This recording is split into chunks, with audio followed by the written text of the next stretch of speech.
أعوذ بالله من الشيطان الرجيم. An Abi Hurairah radhiyallahu anhu qala, dari Abu Hurairah Allah meridhoinya, qala, dia berkata, qala Rasulullah sallallahu alaihi wasallam, Nabi Muhammad sallallahu alaihi wasallam bersabda. Nah, isinya aja jadilah yang mudah hafal. Hadisnya pendek. Min husni islamil mar'i tarkuhu ma la ya'nihi. Hadis ini diriwayatkan oleh Imam Tirmizi nomor 2239. Arti dari hadis pendek yang kita baca tadi, ayah bunda, min husni, di antara ciri kebaikan, islamil mar'i, islami keislaman, al-mar'i seseorang, di antara ciri kebaikan baiknya keislaman seseorang, tarkuhu, meninggalkan dia, ma la ya'nihi, ma apa, la yang tidak, ya'nihi berguna dianya, hi akannya. Nah, itu maknanya kalau kita artikan waktu di sekolah secara harfiah lebih kurang seperti itu. Tapi arti lebih mudahnya, di antara yang menjadi tanda baiknya keislaman seseorang, yaitu ketika dia meninggalkan hal-hal yang tidak berguna dalam hidupnya. Bunda yang dimuliakan Allah Subhanahu wa taala, hadis ini pendek. Mudah-mudahan bunda dengan hadis yang pendek ini kedepannya kita lebih suka lagi untuk menghafal hadis-hadis Nabi. Karena kalau kita buka kitab Arba'in Nawawi, 40 hadis pilihan, sekalipun di situ Arba'in 40, tapi dalam kitab Arba'in Nawawi 40 hadis pilihan itu ada 42 hadis saya baca. Maka di muqaddimahnya Imam Nawawi menyebutkan beberapa hadis yang menjadikan motivasi bagi Imam Nawawi untuk menulis 40 hadis itu. Di antaranya hadis Nabi yang dijelaskan oleh Imam Nawawi bahwasanya siapa yang hafal akan 40 hadis Nabi Muhammad SAW, siapa yang hafal 40 hadis, nanti di hari kiamat dia akan dibangkit bersama para ulama dan para fuqaha. Orang yang hafal 40 hadis akan dibangkit bersama siapa? Ulama dan para fuqaha. Ulama itu siapa? Ulama warasatul anbiya. Ulama itu pewaris para nabi. Kita akan ditempatkan bersama orang-orang yang soleh, bersama orang-orang yang dicintai oleh Allah Subhanahu wa taala. Dalam hadis yang lain dikatakan siapa yang hafal 40 hadis, maka nanti dia diberikan anugerah untuk bisa masuk ke dalam surganya Allah Ta'ala dari pintu mana saja yang dia suka. Nah, ini keutamaan yang akan kita dapatkan kalau kita bisa menghafal hadis Nabi. Saya yakin ayah bunda perlahan demi perlahan sudah banyak yang hafal hadis. Contohnya apa? Innamal a'malu binniyat.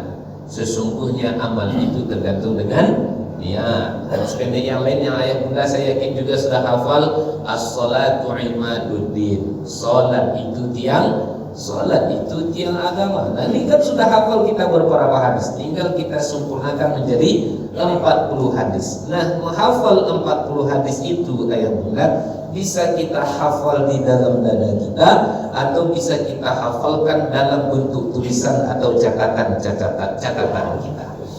Nah, ayah bunda yang dimuliakan Allah, hadis diriwayatkan oleh sahabat dan mulia, namanya siapa tadi? Abu Hurairah. Siapa Abu Hurairah? Sahabat yang paling banyak meriwayatkan hadis. Lebih dari 5.374 hadis yang diriwayatkan oleh Abu Hurairah. Berapa hadis yang diriwayatkannya ayah bunda? 5.374 hadis. Ayah bunda, apa yang menarik pada diri Abu Hurairah? Banyak sekali. Di antaranya ayah bunda, Abu Hurairah ini sahabat yang termasuk orang yang lambat masuk ke dalam agama Islam. Sehingga karena beliau terlambat masuk ke dalam agama Islam, menyebabkan kebersamaan dia dengan Rasulullah tentu tidak lama. Dalam beberapa riwayat kita baca, karena dia lambat masuk ke dalam agama Islam, sehingga kebersamaannya dengan Rasulullah itu hanya 2 atau 3 tahun saja. Berapa tahun? 2 atau 3 tahun. Dan ternyata yang luar biasanya, ayah bunda, terlambatnya Abu Hurairah masuk ke dalam agama Islam sehingga kebersamaannya dengan Nabi hanya berapa tahun? 2 atau 3 tahun saja. Itu tidak menjadi alasan bagi Abu Hurairah untuk tidak mengenal agama dengan baik. Dan kenyataannya yang paling banyak meriwayatkan hadis siapa? Abu Hurairah. Kalau kita tahu Abu Bakar orang yang pertama masuk ke dalam syariat agama Islam di kalangan orang yang sudah dewasa. Ali bin Abi Thalib dari kalangan anak-anak.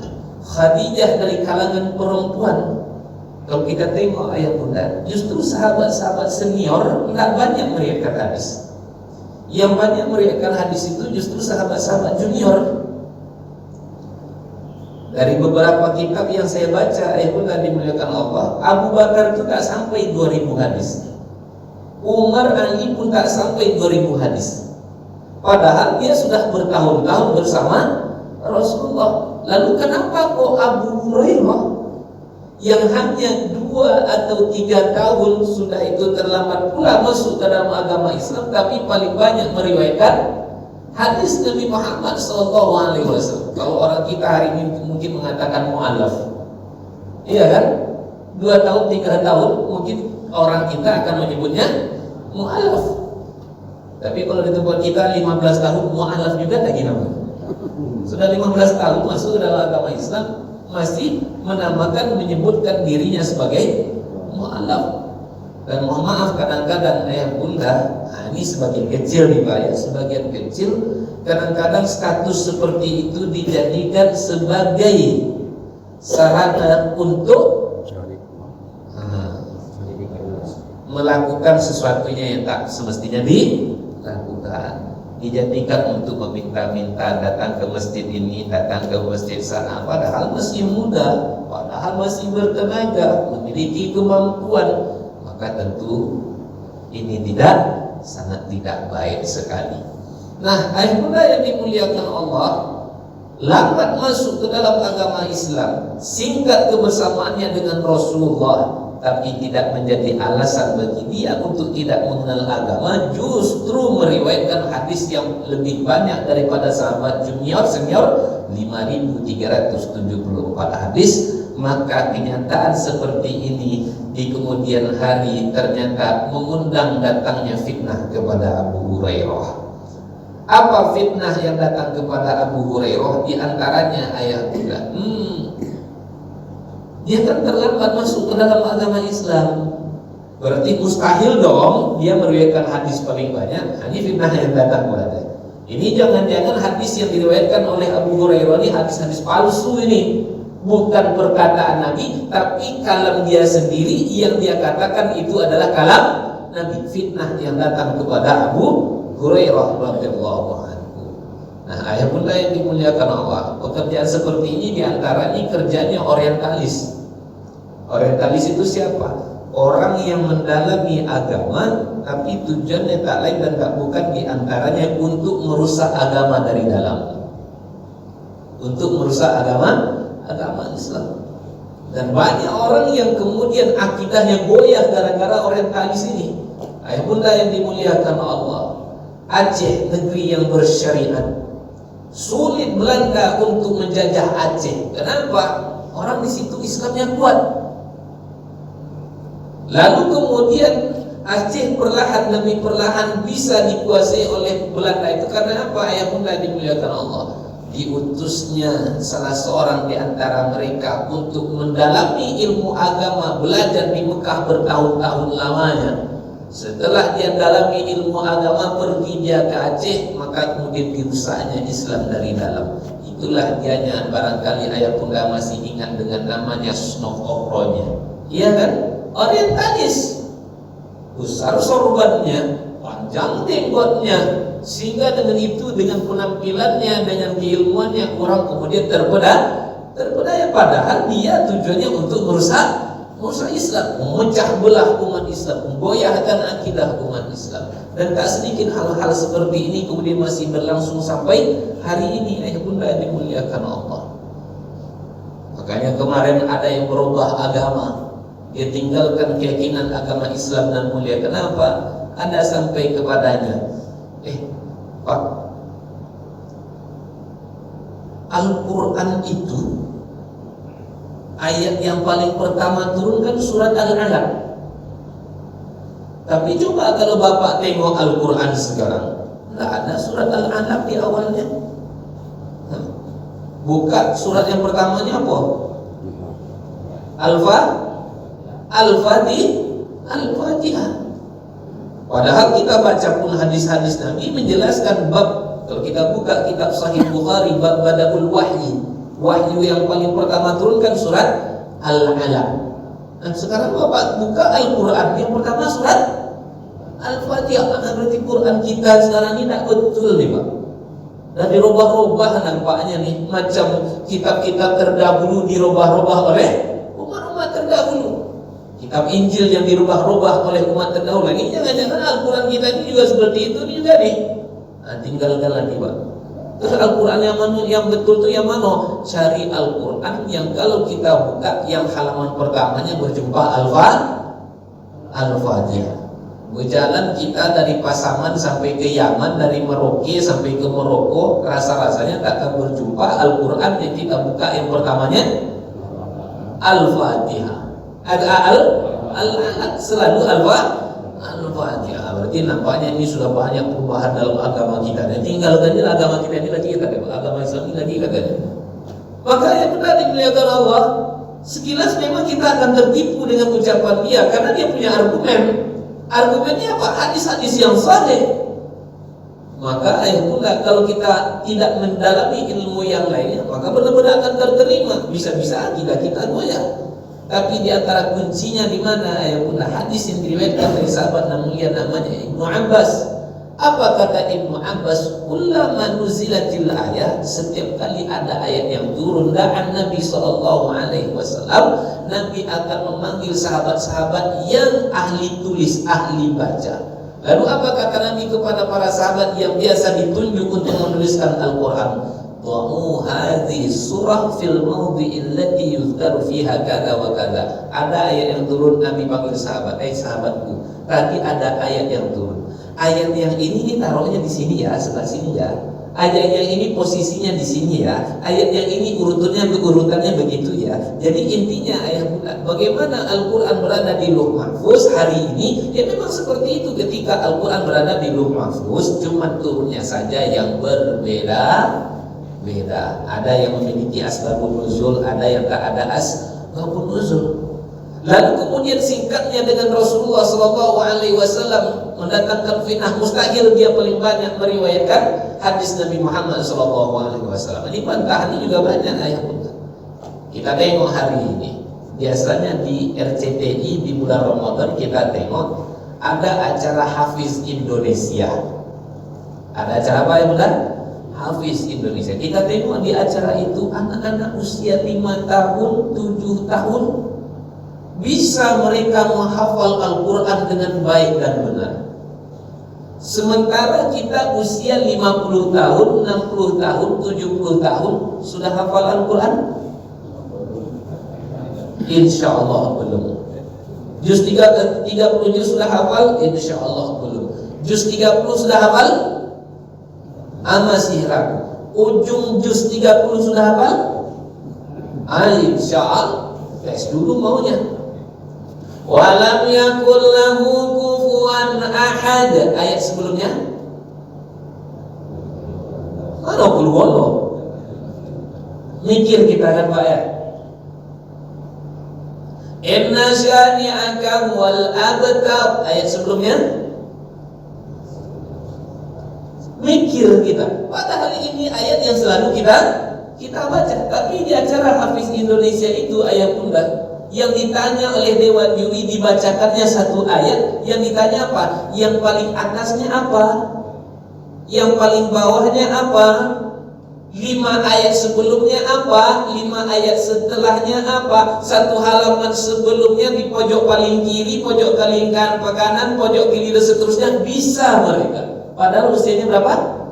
5 tahun, 6, 7 tahun. Sementara kita 50, 60, 70 tahun pun juga bisa menghafal Al-Quran dengan baik dan benar. Sementara mereka bisa. Jadi ayah bunda dimuliakan Allah, usia tidak menentukan menjadi tolak ukur kita ini akan menjadi orang yang paling banyak atau menjadi paling sedikit dalam hal ilmu agama. Nah, ini sekilas tentang Abu Hurairah ayah bunda. Kita kaji hadis yang diriwayatkan oleh Abu Hurairah yang Nabi SAW bersabda, di antara yang menjadi ciri tanda-tanda baiknya keislaman seseorang, muslim yang baik itu siapa? Maka kata Nabi, yaitu muslim yang mampu menjauhkan dirinya dari perbuatan yang tidak berguna, dari perbuatan yang sia-sia. Muslim yang baik mampu menjauhkan dirinya dari perbuatan yang tak berguna, yang sia-sia. Maka kemudian ayah bunda Utsman ibni Affan pernah berkata, Adiyahul asya'i asyaratun, yang tak berguna, yang sia-sia dalam kehidupan umat manusia itu ada 10, kata Utsman bin Affan. Berapa ayah bunda? 10. Mana yang 10 itu? Yang pertama kata Utsman ibni Affan, alimun la yus'alu anhu alim, orang yang berilmu tapi tidak ditanya ilmunya itu. Apa yang pertama bunda? Orang yang berilmu tapi tidak ditanya ilmunya itu. Maknanya apa ayah bunda? Kata para ulama, makna orang yang berilmu tapi tidak ditanya ilmunya itu, yaitu tidak mau bertanya kepada orang yang berilmu itu maksudnya. Sembarang tanya aja. Padahal Al-Quran telah mengatakan, fas'alu ahla dzikri in kuntum la ta'lamun. Tanyalah orang yang tahu kalau kamu tidak tahu. Jangan sembarang tanya. Contoh ayah bunda, bertanya kepada orang yang tak berilmu itu bukan hanya tak bermanfaat, tapi justru terkadang bisa mendatangkan mudarat. Mudarat bertanya kepada orang yang tak berilmu. Contoh riwayat, kalau kita baca ayah bunda hadis yang sahih menjelaskan kisah, tentu ayah bunda masih ingat kisah seseorang yang pernah membunuh 100 orang. Ya kan? Membunuh 100 orang. Dia sudah membunuh 99 orang. Tapi keinginannya untuk menjadi pribadi yang baik itu masih ada. Dia ingin bertobat kepada Allah.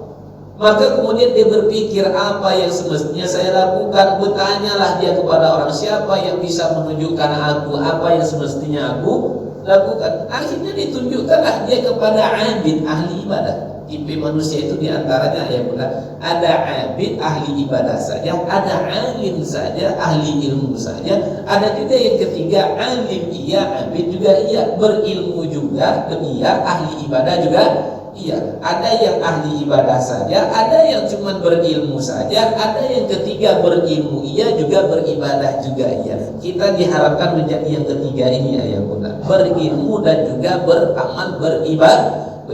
Yang pertama tanya kepada ahli ibadah. Masa kitanya lebih kurang nih ayah bunda. Pak, aku ini banyak dosa aku nih pak. Tak tanggung dosa aku nih. Dan 99 orang aku bunuh nih pak. Masih ada tak pintu taubat untuk aku? Masih sayang tak Allah kepada aku ini? Apa yang semestinya aku lakukan? Apa kata ahli ibadah nih? Kalau bahasa kitanya lebih kurang ya bunda. Engkau dah membunuh 99 orang, lalu kau datang kepada aku bertanya, masih ada tak pintu taubat? Mana ada? Jangan pulang kau ni, kata dia, tak kamu tanggung 99 orang kau bunuh. Akhirnya benar. Diapakannya? Dibunuh. Sehingga engkau menjadi yang yang ke-100. Tapi sekalipun dia sudah membunuh orang yang ke-100, masih ingin dia untuk bertobat menjadi pribadi yang lebih baik. Cari lagi guru, cari lagi guru. Akhirnya dia berjumpa dengan orang yang alim, benar-benar berilmu, dan dia juga ahli ibadah. Buya, aku ni banyak salah, banyak dosa. Sudah 100 orang yang aku bunuh ni. Masih ada tak pintu taubat untuk aku? Masih ada tak rahmat Allah untuk aku ni, Buya? Wahai kiai, wahai syekh, apa kata alim ini? Adulah, rahmat Allah itu begitu luas. Terus apa yang mestinya aku lakukan? Ditunjukkan, diberikan solusi. Apa solusinya? Tinggalkan kampung kau. Tinggalkan kampung kau. Kenapa? Kalau kau tetap berada di kampung kau, kau tak akan bisa berubah menjadi pribadi yang lebih baik. Itu pentingnya lingkungan Bunda dimuliakan Allah. Baik buruknya kita sangat ditentukan oleh lingkungan kita.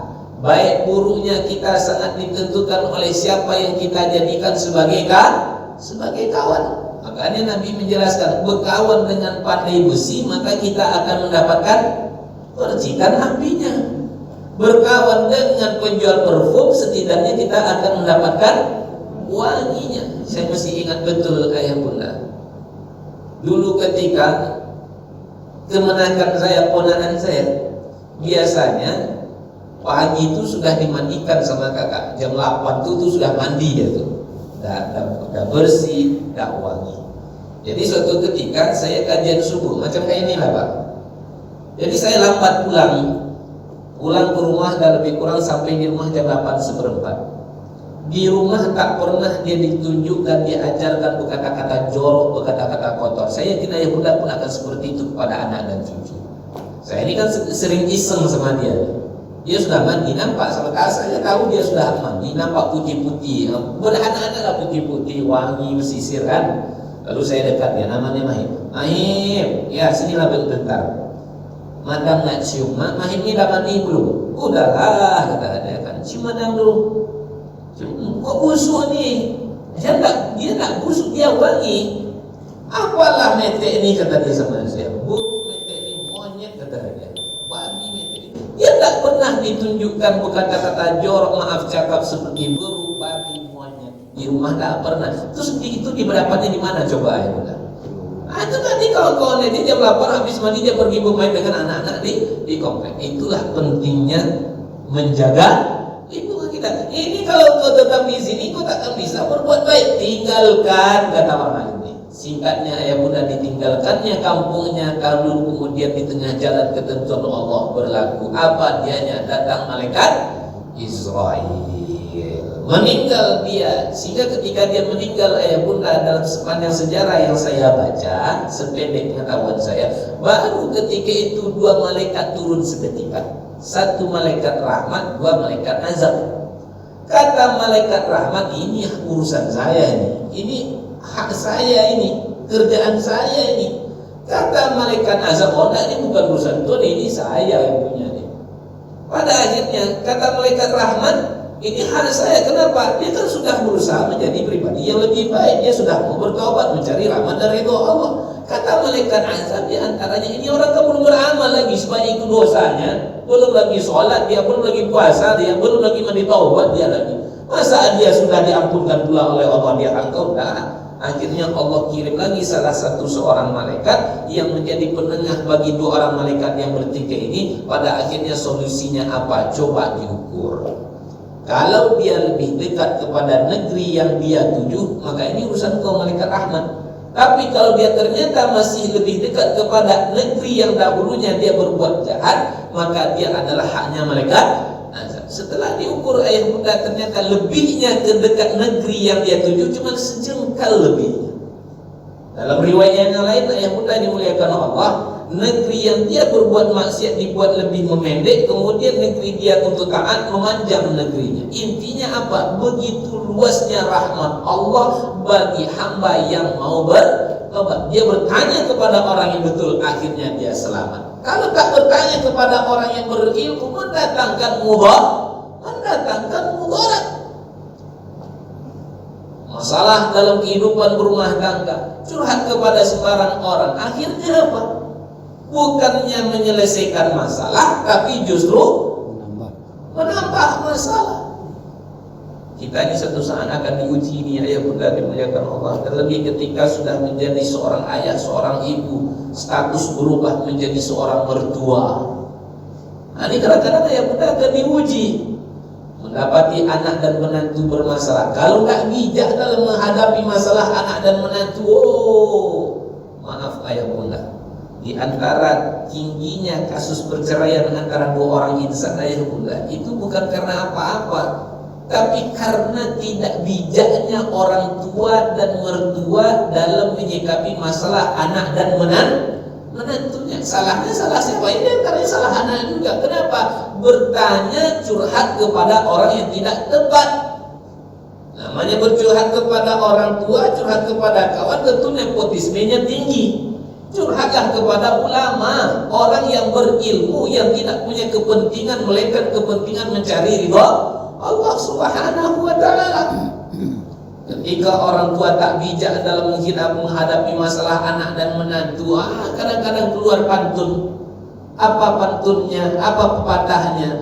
Kumbang tak seekor, bunga tak sebut, kumbang tak seekor, bunga tak setangkai, tak sebutuh. Bodoh kau ingat ya. Awak ganteng, duit banyak, jabatan tinggi, mau pula kau dibegitukan sama bini kau tuh. Cari yang lain, ceraikan. Iya, kata anak bujang dia nih. Akhirnya apa? Diceraikannya istrinya.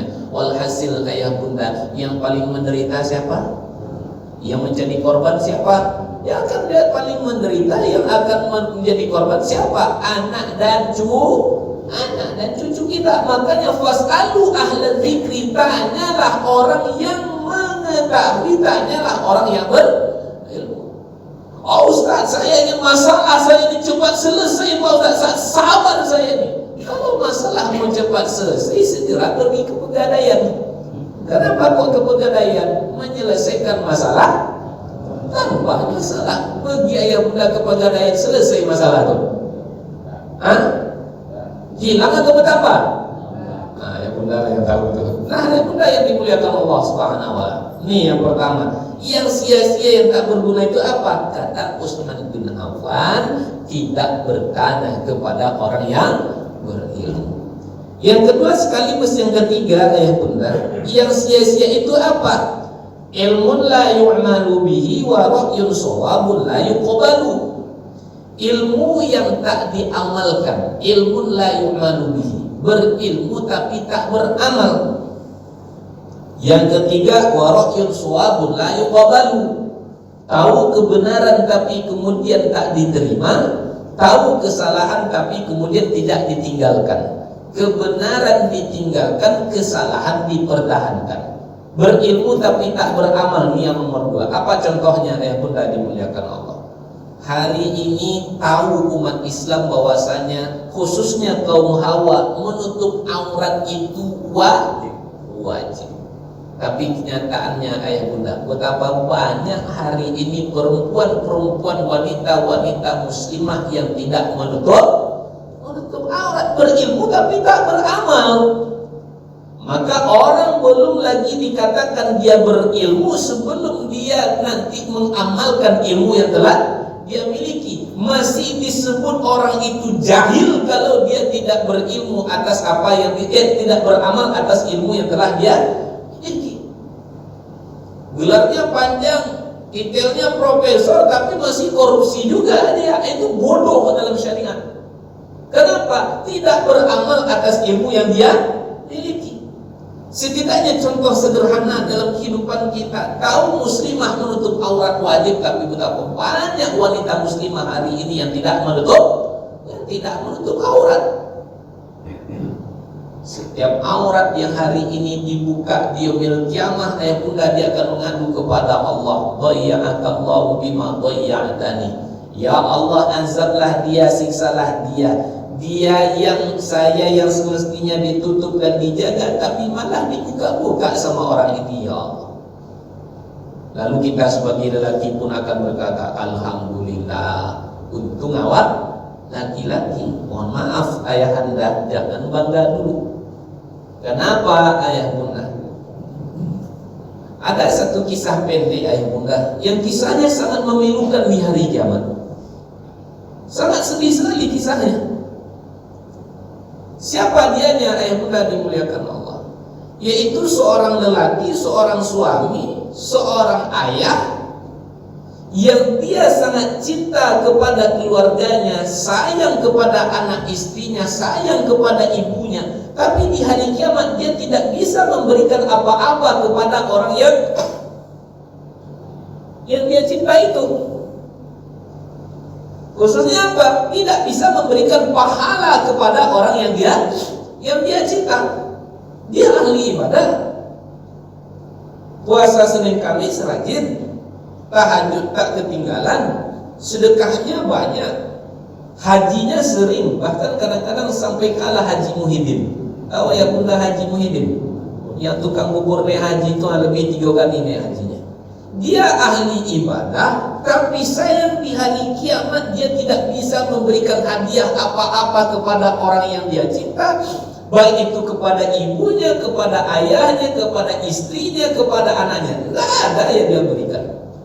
Tapi hadiah pahala yang banyak itu ayah bunda justru dia berikan kepada siapa? Bukan kepada orang yang dia cintai, tapi kepada orang yang dia benci. Kepada siapa? Kepada orang yang dia gibahi, ya kan? Kepada orang yang dia tuduh, kepada orang yang dia fitnah. Rugi tak orang gibahi? Rugi orang tidak? Rugi. Amal solehnya habis semuanya, tercurahkan diberikan kepada orang yang dia benci, orang yang dia sakiti, orang yang dia ribai. Atau sebaliknya, seorang ayah yang ahli ibadah tapi kemudian ibadahnya itu tidak mendatangkan apa-apa untuk dirinya. Siapa dianya? Itulah dayus. Siapa Pak? Dayus. Siapa dayus? Seorang suami, seorang lelaki, seorang abang, seorang ayah yang tidak cemburu melihat kemaksiatan terjadi di tengah keluarganya. Contohnya apa? Dibiarkan anak istrinya keluar rumah dalam keadaan auratnya terbuka. Rugi, dia ahli ibadah tapi justru masuk ke dalam neraka. Kenapa? Dayus. Tahu umat Islam sholat itu wajib, tapi kenyataannya betapa banyak hari ini umat Islam yang tidak sholat. Padahal tegas Nabi katakan, muru auladakum bis sholati wa hum abna'u sab'a sinin. Suruhlah anakmu sholat kalau sudah berusia 7 tahun. Usia 10 tahun kalau tak sholat juga diapakan? Wadribuhum, pukul, kata Nabi. Tegas Nabi berbicara tentang sholat. Ustaz, yo suami aku tak sholat. Pak Ustaz, berapa usia suami bunda? 67,5 tahun Pak Ustaz. Boleh aku pukul Pak Ustaz? Oh enggak boleh. Bunda enggak boleh pukul-pukul suami. Yang 7 tahun aja dipukul Ustaz. Masa yang 67, yang 10 tahun aja dipukul, masa yang 67,5 tahun tak dipukul? Enggak boleh, berdosa bunda. Terus kalau tak dipukul dia apakan Pak Ustaz? Tanyakan ke sungai siapa? Iya, lo kecil ibu nanti bukan sekolah. Nah, ayah bunda berilmu tapi tidak beramal. Yang ketiga kata Utsman bin Affan, yang sia-sia itu siapa? Tahu kebenaran tapi tak mau menerima yang benar. Tahu yang salah tapi kemudian tak mau meninggalkan yang salah. Kebenaran diabaikan, kesalahan dipertahankan. Contoh apa ayah bunda? Tahu orang LGBT itu salah, betul gak Pak? Mau ditinjau dari sisi mana saja, nggak ada betulnya. Mau dari sisi kesehatannya, dari sosialnya, apalagi ditinjau dari sisi agama. Ditinjau dari sisi kesehatan, maaf cakap ayah bunda yang dimuliakan Allah, mendatangkan habis waktu baik. Masih ada 10 menit. Memasukkan, maaf cakap ayah bunda, memasukkan sesuatu tidak kepada tempatnya, tidak menempatkan sesuatu pada tempatnya. Maaf cakap ayah bunda, mendatangi lubang o'ok, lubang ngekek. Sarang kuman, sarang penyakit. Makanya kalau kata Ustadz Abdul Somad, jangan lagi sebut LGBT. Terus apa sebutannya? PLC. Apa tuh PLC itu? Pencinta lubang ciri. Maaf cakap ya Allah. Oh kok seakan-akan kok kasar sebutannya? Ya, memang seperti itu. Sesuatu yang hina jangan diperhalus bahasanya. Kenapa? Ketika diperhalus bahasanya sehingga hilang kehinaannya, sehingga kemudian orang akan memandang itu perbuatan yang mulia. Kalau disebut LGBT nanti aja orang. Tapi kalau disebut pecinta lubang ciri, nah terganggu telinga kita ini mendengarkannya. Ibunda dimuliakan Allah. Terasa itu betapa hinanya. Makanya kemarin dalam beberapa kajian didapati Ibunda dimuliakan Allah, belum lagi kemudian penyakit-penyakit yang akan ditimbulkan ketika orang mendatangi sesama jenisnya. Kemarin sempat ada di salah satu media saya baca ayah bunda. Biasanya orang kalau sudah sudah berbuat seperti itu, khususnya mendatangi sesama jenisnya ayah bunda, orang-orang ini biasanya pasangannya nggak satu, bahkan sampai 20 pasangannya. Sampai kemarin saya baca di salah satu media, satu orang telah melayani sebanyak 1.200 orang, dan kemudian dia ini ternyata telah terinfeksi HIV. Ini Pak, penyebarannya luar biasa. Kalau ditinjau dari agama, apa yang menyebabkan umat Nabi Lut diluluh-lantakkan oleh Allah Ta'ala, itulah dianya ayat yang mengatakan ya'tuna rijala syahwatan min dunin nisa. Mereka tak lagi ada hajat kepada perempuan, tapi hajatnya tak lain dan tak bukan kepada laki-laki atau kepada sesama jenisnya. Tahu ini salah tapi masih dibela. Di antara pembelaannya apa? HAM katanya. Apa katanya Pak? HAM. Lalu kemudian ada saya tengok bantahan lain. Ya itu kan hak dia. Ingin mendatangi hal seperti itu kan hak dia.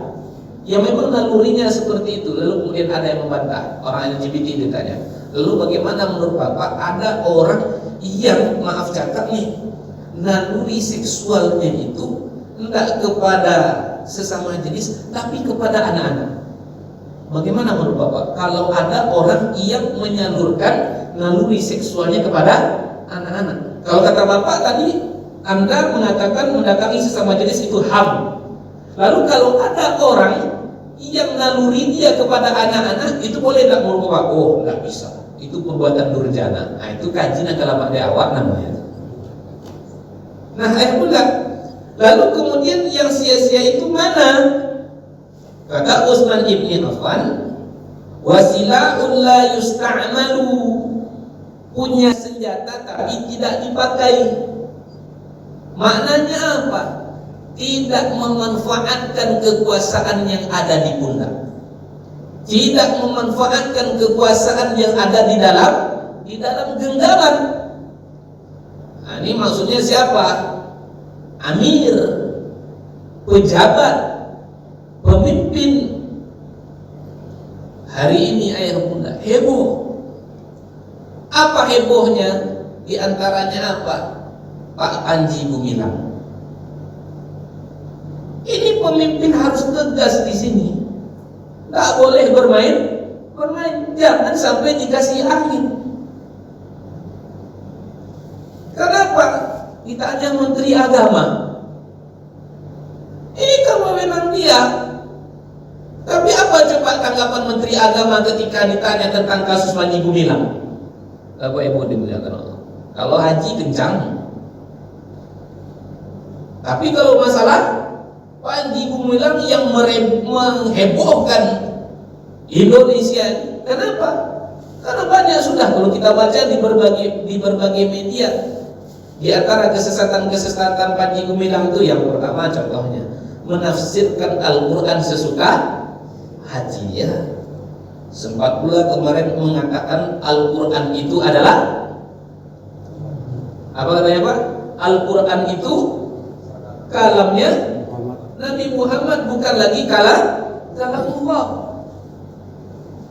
Belum lagi sholatnya bercampur baur antara laki-laki dengan perempuan. Belum lagi kemudian diperbolehkan seorang perempuan menjadi khatib. punya senjata, punya kekuasaan, tapi tidak dimanfaatkan. Padahal Nabi telah tegas mengatakan, man ra'a minkum munkaran falyughayyir biyadihi, fa illam yastati' fa bi lisanihi, fa illam yastati' fa bi qalbihi, ala inna dzalika adhaful iman. Apabila kamu melihat kemungkaran, maka cegahlah dengan tangan. Tak mampu engkau dengan tangan, dengan lisan. Tak mampu engkau lisan, setidaknya dengan hati. Ala inna dzalika adhaful iman. Itulah selemah-lemahnya iman. Dengan tangan maksudnya apa? Ulama menjelaskan itu dengan kekuasaan. Kemarin kalau kita mencoba adil nih, dianggap FPI, dianggap HTI, taruhlah salah atau segala macam itu belau katanya, lalu dibubarkan.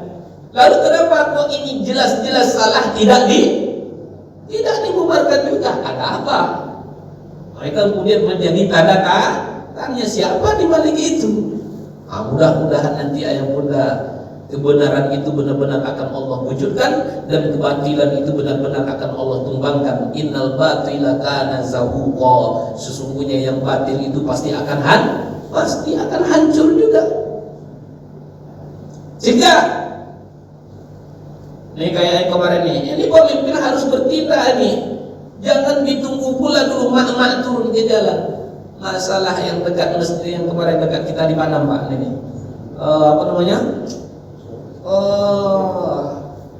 diskotik lah namanya, bar kah namanya, pub club kah namanya, yang posisinya dekat masjid, dekat pesantren pula lagi. Ini harus bertindak, jangan justru melindunginya. Ingat akan satu hadis Nabi SAW mengatakan, man masya ma'a zalimin liyu'inahu wa huwa ya'lamu annahu zalim faqad kharaja minal Islam. Siapa yang melindungi orang untuk berbuat zalim, maka sungguh dia telah keluar dari agama Islam. Siapa yang memfasilitasi orang untuk berbuat zalim, maka sungguh dia telah keluar dari agama Islam. Siapapun lah. Mohon maaf, kita sebagai Pak RT contohnya, Pak RT, kami mau buka ini. Ada Pak RT di sini? Ada Pak RT. Pak RT, ini kami mau buka ini Pak RT gitu ya. Tidak bisa. Ini tempat maksiat. Tidak ada. Tidak ada. Naik lagi Pak RW, naik lagi Pak Camat. Tidak ada cerita. Tapi kemudian kalau Pak RT, Pak RW dikasihnya izin, saya nanti pasang badan di belakang. Kalau mungkin duitnya cuma 20 juta memang tak mempan. Tapi kalau 100 juta ya juga iman kawan. 50 juta kami kasih 100 juta nanti. Tapi kalau RT kita insya Allah imannya kuat, bak gunung yang tak tergoyahkan. Amin. Ya Rabbal Alamin. Kalau kemudian dikasih izin orang untuk berbuat maksiat, siapa yang melindungi, siapa yang memfasilitasi orang berbuat zalim, berbuat maksiat, maka sungguh dia telah keluar dari agama. Kalau orang dah keluar dari agama Islam, apa namanya ya bunda? Apa namanya? Dua namanya, murtad, satu lagi kafir lah dia. Itu resikonya. Kalau kita suka membackup ini, hati-hati nih orang yang suka backup, orang yang suka pasang-pasang badan dalam hal kezaliman. Kata Nabi, jangankan itu ya bunda, jangankan pasang badan, jangankan melindungi suatu kezaliman. Kita tengok hadis tentang riba Pak. Kita tengok hadis tentang orang minum khamar. Apakah yang dilaknat itu hanya peminum khamar saja? Iya ya bunda, hanya peminum khamar saja? Enggak. Siapa saja yang kena laknat dalam hadis peminum khamar? Di antaranya orang yang membuatnya tak minum tapi cuma membuat kena. Siapa lagi orang yang kena berkaitan dengan khamar ayah bunda? Dia tak minum tapi menjualkan. Penjualnya kena tak? Pembuat kena, penjual kena. Setidaknya yang kena siapa ayah bunda? Hanya sekedar membantu menuangkan saja. Kira-kira cuma membantu menuangkan saja masih kena laknat juga. Apalagi jelas-jelas orang di situ berzina, apalagi jelas-jelas orang situ minum khamar di situ. Dia kan soleh, dia kan rajin sholat, dia kan rajin puasa, nggak laku puasanya sama Allah. Kenapa? Habis sudah karena membentengi kemaksiatan, dia sudah disebut sebagai orang yang telah keluar dari agama Islam. Mudah dimuliakan Allah. Baru 4 yang kita jelaskan, insya Allah 6 yang tersisa kita jelaskan pada pertemuan yang berikutnya. Kesia-siaan menurut Utsman bin Affan, 1 tadi tidak bertanya kepada orang yang berilmu, yang kedua berilmu tak beramal, yang ketiga kebenaran tak diterima, dan yang keempat punya senjata tapi tidak dipergunakan, punya kekuasaan tidak dimanfaatkan. Pada akhirnya kita bermohon kepada Allah, semoga Allah jauhkan kita dari perbuatan yang tak berguna, yang sia-sia, sehingga hari demi hari kita bisa terisi dengan hal yang bermanfaat, yang mendatangkan ridha Allah Ta'ala. Dengan itu selamat kita di dunia, bahagia di akhirat. Allah kumpulkan kita semua dalam surganya dan mulia. Amin ya rabbal alamin.